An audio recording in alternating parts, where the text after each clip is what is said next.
Welcome back to the Deep Dive. Today we're heading into Washington State's North Cascades National Park. People call it the American Alps. Right. And it's this spectacular wilderness, but it seems defined entirely by contradiction. It really is. Yeah, it's a fascinating study in paradox. You've got this landscape, just immense, vertical, really rugged terrain, which gives it one of the largest undeveloped wilderness cores, in the whole country. Okay. And because it's so isolated, it actually makes it one of the least visited national parks overall. Right, that makes sense. But then the flip side is the few small areas where you can actually get into the park, they're experiencing just, staggering overcrowding, and it's happening fast. So it's somehow empty and completely clogged up at the same time. Exactly. Okay, so our mission today is to try and give you that deeper understanding of this place, like how its pretty violent geologic history shaped it, the really intense political fight that was needed just to protect it. Yeah, that was crucial. And why this terminal climate crisis is basically forcing park managers to totally rethink what preservation even means anymore. Right. And, to understand the North Cascades, you really have to start with the foundation, the literal rock. Okay. Unlike parks that are kind of centered around one big iconic peak, think Mount Rainier, Sure. this is just a vast sea of peaks. And they absolutely live up to that American Alps nickname. You've got names like Challenger, Fury, Terror. Wow. Those names tell a story. Ah. And I find it fascinating that these mountains often seem higher than they actually are. Yeah, that's because the valleys below them are just carved so deeply. Yeah. It's that immense vertical relief. That's what makes them look so incredibly giant. Okay, so what kind of, colossal geological event created this specific mountain mass? It wasn't just folding, right? No, not at all. We're looking at an incredibly long, very complex history. We're talking over 400 million years. Wow. And it didn't form through simple folding. It was this process called accretion. Yeah, it's basically like continental scrapbooking, if you can picture that. Massive chunks of rock, these exotic land blocks or terrains. They were scraped off the oceanic plate as it moved and then just violently smashed onto the western edge of the North American plate. That time scale, 400 million years, it's just hard to wrap your head around. It really is. So it sounds less like, a single mountain range forming and more like a whole series of continental pileups happening over millennia. Pretty much. And that led to the deep burial and the metamorphosis of the rock that we actually see today. Okay, so that collision gives us the core, the base rock, but what carved it into the shapes we see now? Right. That collision gave us the crystalline core, but then the ice ages that came later, they were the final sculptors. Glaciation is just the profound force here. Glacier. Yeah, carving out those really distinctive, broad, U-shaped valleys and creating these really dramatic features like hanging valleys with their, signature cascading waterfalls. You see them everywhere. And this incredibly rugged terrain, it does more than just look impressive, right? It creates a pretty dramatic climatic split, too. Oh, absolutely. The mountains act as this massive divide. So you end up with two completely different ecosystems practically side by side. How does that work? Well, on the west slope, you get those heavy, wet, temperate rainforest conditions, lots of rain, lush vegetation. Okay. But then you just step over the ridge, basically to the east side, and you're immediately in a dry, much colder rain shadow. Wow, that's stark a difference. Yeah. And that climatic transition, that's what drives this unbelievable amount of biodiversity. We're talking like over 1,630 plant species alone. Whoa. Across 8 distinct life zones. It's truly a botanical treasure chest. But I guess the single most defining feature of the park, and maybe the one that's most vulnerable right now, has to be the ice itself. Definitely. The glaciers. Over 300 of them. The biggest concentration in the lower 48 states. Why are they so critical ecologically and, economically, too? They are absolutely critical natural water infrastructure. Think of them as frozen reservoirs. Okay. The North Cascade Glacier Climate Project, they've estimated that the runoff from these glaciers provides somewhere between 25 and 30% of the entire region's summer water supply. 25 to 30%, Yeah. just from the glaciers. Yeah. In the summer months, June through September mainly, that's a stunning figure. It works out to about 230 billion gallons of water annually. Wow. And that water must be essential for everything downstream. Everything. Hydroelectric power generation depends on it, the vital agricultural industry in the valleys, and maybe most critically for the fish. The Skagit River, which runs right through the park complex, it supports all 5 species of Pacific salmon. Their life cycle is tied to that cold, clean meltwater. And there's that visual clue, too, Ah. right? If you've ever driven through and seen those lakes. Oh, yeah, like Diablo Lake, that incredible, vivid turquoise color. Exactly. What causes that? That's the glaciers at work again. The color comes from something called glacial flour. Glacial flow. Yeah, it's just really finely ground rock powder, ground up by the ice, moving over the bedrock. It gets suspended in the meltwater, and those fine particles reflect sunlight in a way that gives the water that amazing color. Huh. So it's like a visible sign of this whole life-giving process happening upstream. Exactly, a visual manifestation of it. But, the sobering part is the data. It seems to show this whole life-giving system is basically in, well, terminal decline. Unfortunately, yes, the numbers are pretty shocking. What are they telling us about how fast we're losing this ice? Well, between 1900 and 2009, the North Cascades complex lost about 56%, more than half of its total glacial ice cover. 56% in just over a century. And it's accelerating. Since 1984, the average rate of retreat has been about 2.6 meters per year, and we know that 4 glaciers have just disappeared completely already. Gone. It really raises this profound question, is traditional preservation even possible when the mountains themselves, the core features, are changing so rapidly because of forces like climate change that originate way outside the park's boundaries? That's a heavy question. And given that dramatic, undeniable change to the physical landscape, we should probably acknowledge that the idea of wilderness here has always been kind of complex. We often think of these places as untouched, but that really overlooks thousands of years of human use, doesn't it? It absolutely does. For a long time, the dense forests made archaeology really challenging there. But we now have pretty solid evidence that the ancestors of the coast and interior Salish-speaking peoples, they used and explored these mountains extensively. We have sites dating back over 8,400 years. 8,400 years. Wow. And wasn't there a key discovery at a place called the Hamilton site? Yes, exactly. In Upper Skagit territory, excavations there turned up over 60,000 artifacts. 60,000. Yeah, dating from a period about 2,300 to 1,900 years ago. And they showed people were hunting local animals like bear and rabbit. Right. But they were exclusively fishing salmon. Salmon was clearly central. But maybe even more interesting were the trade routes it revealed. How so? Well, they found obsidian tools at that site, but the obsidian itself was sourced from volcanoes hundreds of miles away, down in central Oregon. No way. Central Oregon. Yeah.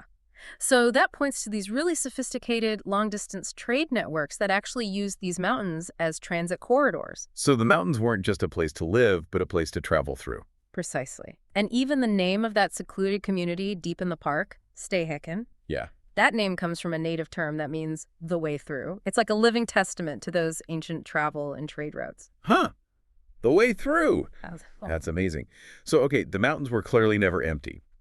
But their current protected status as a national park, that's the result of a much more recent and apparently quite deliberate political fight. Oh, absolutely. It was a 70-year struggle. Seriously. 70 years. Yeah, and it was mostly jurisdictional, kind of a battle between different government agencies and conservation groups.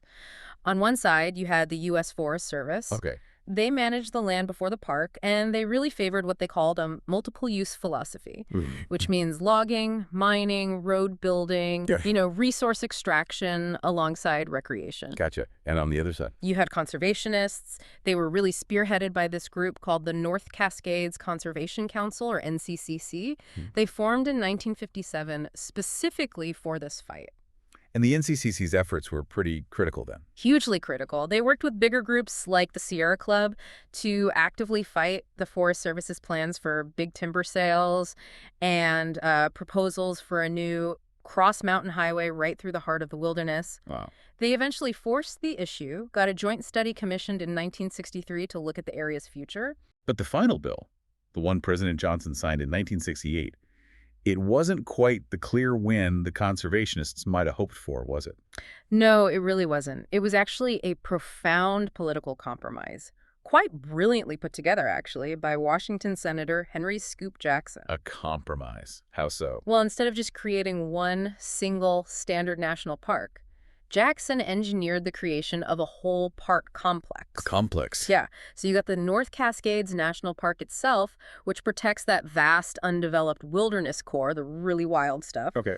But created right alongside it were the Ross Lake and Lake Chelan National Recreation Areas. Ah, NRAs. And those allow for different kinds of uses. Exactly. They allow for certain existing uses, like some cabins and resorts, and importantly, things like motorized boating on the reservoirs, Yeah. which wouldn't typically be allowed in a national park wilderness area. So that compromise is really the key thing to understand here. Fully. The park's amazing wilderness character, the fact that it is so undeveloped, it isn't just an accident of geography. Not at all. It's the direct result of this intense political battle, specifically aimed at preventing the kind of large-scale logging and road building that was happening in national forests all over the country at that time. Absolutely. But ironically, that very history, the success in keeping infrastructure minimal to protect the wild core that's now leading directly to the park's main modern headache, What it is. the crowding paradox we talked about earlier. Right. Okay, let's get into the logistics then. Yeah. The main way in for most people is the North Cascades Highway, State Route 20. Yep, SR20. It's a stunning drive, Yeah. a designated scenic byway, but it has a major limitation. Right. It's closed seasonally, usually from late November through maybe late April, sometimes even early May. Just snow. Just massive amounts of snow. You can get up to like 700 inches up at Washington Pass sometimes. It's just In 100 inches, okay. So you have that limited summer window combined with the incredibly rugged terrain that basically prevents building many other roads into the interior. And the result is that almost all the visitor pressure gets heavily concentrated in those few accessible front country areas right along SR20. So you got this huge, mostly empty wilderness back there. Miles and miles of it. But the parking lots at the most popular trailheads right off the highway are just completely jammed. Totally congested, overflowing onto the highway shoulder sometimes. It's a real problem. Okay, so if you were going to brave the crowds, or maybe go midweek, what are some of the recommended views or hikes that really give you the essence of the North Cascades? Well, the drive itself is spectacular. It really showcases that climatic divide we mentioned. You drive from the wet western forests up over the passes and down into the dry eastern rain shadow pretty quickly. Okay. For hiking, the Cascade Pass and Sahale Arm Trail is kind of the classic. It's consistently recommended for just stunning panoramic views of glaciers, jagged peaks like El Dorado Peak. It's amazing. Cascade Pass, Sahale Arm. And if you happen to be there in the fall, say late September or early October, you absolutely have to try and hike the Heather and Maple Pass Loop. It's technically just outside the park boundary in the National Forest. Okay. But it's famous for its incredible display of golden larches. The whole basin just lights up yellow. It's breathtaking. Golden Larches. Yeah. Sounds beautiful. And isn't there a connection for literary buffs, too? Something about Jack Kerouac. Oh, right. Yeah, the trail up to Desolation Peak. It's a pretty challenging hike, but it leads you to this historic fire lookout tower where the writer Jack Kerouac famously spent the summer of 1956 working as a fire spotter. He wrote about it in Desolation Angels and the Dharma Bums. Cool. So a bit of Beat Generation history tucked away up there. Exactly. But maybe the park's best-kept secret, and really the true escape from the highway crowds, is Stehenken. Stehenken. We mentioned the name earlier. What's the deal with it? Stehenken is really the definition of wild isolation within the park complex. It's this tiny, secluded community, only about 75 permanent residents. 75 people. Yeah, living deep within the park complex, right at the headwaters of Lake Chelan. Ugh. And the key to its isolation, its whole character, is that it is completely inaccessible by road. There are no roads connecting it to the outside world. None. So how do you get there? You have to arrive either by boat taking the ferry up Lake Chelan, or by hiking in on trails, or by float plane. Wow. That really preserves a different kind of feeling, I imagine. No, completely. Yeah. It makes it just an unparalleled base for doing serious multi-day wilderness backpacking trips deep into the park's core, or just for experiencing a slower pace of life. Okay, so we've got these sort of twin pressures happening. Overwhelming demand and crowding in the front country along the highway, Right. and this terminal climate change impacting the glaciers and ecosystems everywhere else. Yep. The big picture threats. So it seems pretty clear the park can't just rely on passive protection anymore the way it might have in the past. It has to, actively manage its future. That's exactly the shift that's happening. The new philosophy is really focused heavily on active and adaptive ecological restoration and management. Okay, what does that look like in practice? What's the big example? Well, The biggest headline, the thing that got a lot of attention just this year, was the April 2024 decision to actively restore the grizzly bear to the North Cascades ecosystem. Grizzly bears. Wow. Were they there Oh, historically? yes. Grizzlies occupied this ecosystem for thousands of years. They're a native species, a key part of the ecological fabric, but they were effectively eliminated by humans over the last century or so. So bringing them back is a huge step. It's a huge step towards restoring the sort of full ecological integrity of the system. It signals a real commitment to recovery. And the plan isn't just random, right? It's pretty intentional. Very intentional. The goal is to establish a self-sustaining population, estimated at maybe around 200 bears eventually. Okay.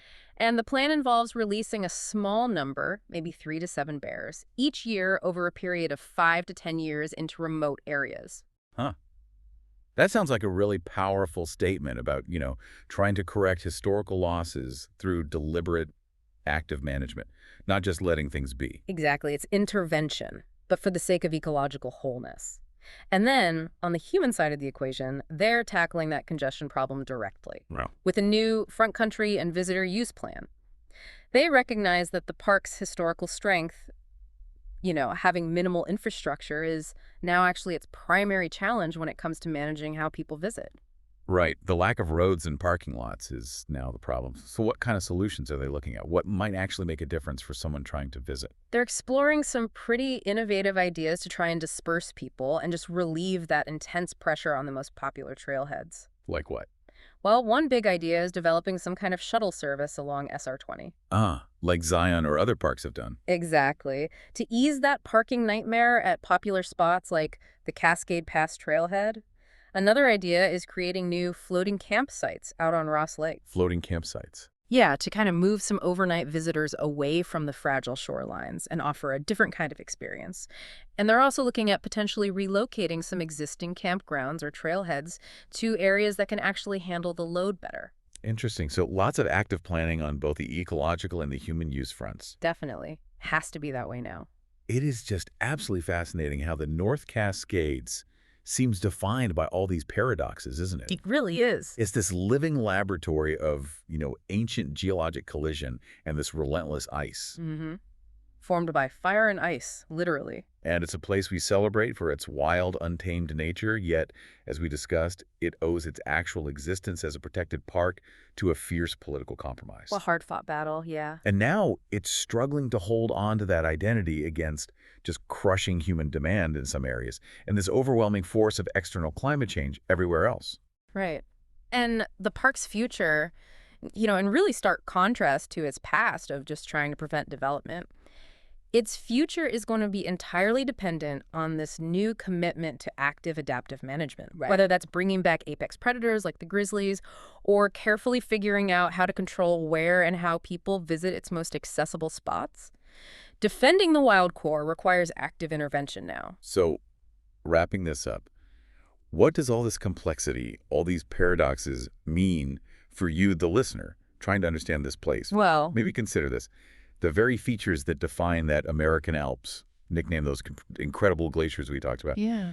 they are rapidly disappearing. And that's fundamentally altering the entire regional ecosystem forever. It's a permanent change unfolding before our eyes. So if the mountains themselves, the very landscape that people fought for 70 years to protect, are changing so dramatically because of forces outside the park borders, like global climate change, does our whole modern definition of wilderness preservation need a rethink? Maybe it needs to focus less on just passive protection of boundaries and more on aggressive, active ecological restoration within those boundaries. That's the big question facing managers, not just here, but in protected areas worldwide. What does preservation mean on a changing planet? Definitely something to think about the next time you look at a map of a national park or any protected area.